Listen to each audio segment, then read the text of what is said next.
ഇന്ത്യയിലെ ഒരു നഗരത്തിൽ പൂർണ്ണമായി വെജിറ്റേറിയൻ ഭക്ഷണം മാത്രമേ ലഭിക്കൂ. മുട്ടയുൾപ്പെടെ ഒരു തരത്തിലുള്ള നോൺ വെജ് ഐറ്റങ്ങൾ ഉപയോഗിക്കാനോ വിൽക്കാനോ വാങ്ങാനോ അനുവാദമില്ല. ഇത് ലംഘിച്ചാൽ നടപടിയും ഉണ്ടാവും. കശാപ്പിനും പൂർണ്ണ നിരോധനമുണ്ട്. ഏതാണ് നഗരമെന്നല്ലേ? ഗുജറാത്തിൽ ഭാവ്നഗർ ജില്ലയിലെ പാലിതാന നഗരത്തിലാണ് നോൺ വെജ് വിഭവങ്ങളെ മുഴുവൻ പടിക്ക് പുറത്താക്കിയത്.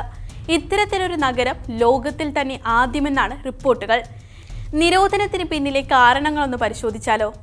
ജൈന മതക്കാരാണ് ഈ നഗരത്തിൽ കൂടുതലും താമസിക്കുന്നത്. ഇവിടെ മാംസവിൽപ്പന നിരോധിക്കണമെന്ന് താമസക്കാർ വർഷങ്ങൾക്ക് മുമ്പേ ആവശ്യപ്പെടുന്നുണ്ട്. എന്നാൽ പല കാരണങ്ങൾ കൊണ്ടും തീരുമാനം നീണ്ടുപോവുകയായിരുന്നു. തങ്ങളുടെ ആവർത്തിച്ചുള്ള ആവശ്യം അധികൃതർ പരിഗണിക്കാതെ വന്നതോടെ ജൈന സന്യാസിമാർ ഉൾപ്പെടെയുള്ളവർ പട്ടിണി സമരത്തിനിറങ്ങി. ഇതോടെ അധികൃതർ ഉണരുകയും മാംസവിൽപ്പന പൂർണ്ണമായും വേണ്ടെന്ന തീരുമാനമെടുക്കുകയും ചെയ്തു. ഇതോടെ അവിടെയുണ്ടായിരുന്ന 250ഓളം അറവുശാലകൾ എന്നേക്കുമായി അടച്ചുപൂട്ടി. തുടർന്നാണ് മുട്ടയുൾപ്പെടെ എല്ലാം നിരോധിച്ചത്. ജൈനന്മാരുടെ പൂർണ്ണ വിജയമാണ് അധികൃതരുടെ തീരുമാനമെന്നാണ് വിലയിരുത്തപ്പെടുന്നത്. നോൺ വെജ് പൂർണ്ണമായും നിരോധിച്ചതിന് എതിരെ വിമർശനങ്ങളും ഉയരുന്നുണ്ട്. ടൂറിസം വരുമാനത്തെ ബാധിക്കുമെന്നാണ് തീരുമാനത്തെ എതിർക്കുന്നവർ പറയുന്നത്. നഗരത്തിലെത്തുന്ന വിനോദസഞ്ചാരികൾ നോൺ വെജ് വിഭവങ്ങളോടും താല്പര്യം പ്രകടിപ്പിക്കാറുണ്ട്. അത് കിട്ടാതെ വരുമ്പോൾ വിനോദസഞ്ചാരികൾ നഗരത്തെ ഉപേക്ഷിക്കാൻ ഇടവരുമെന്നാണ് അവർ പറയുന്നത്.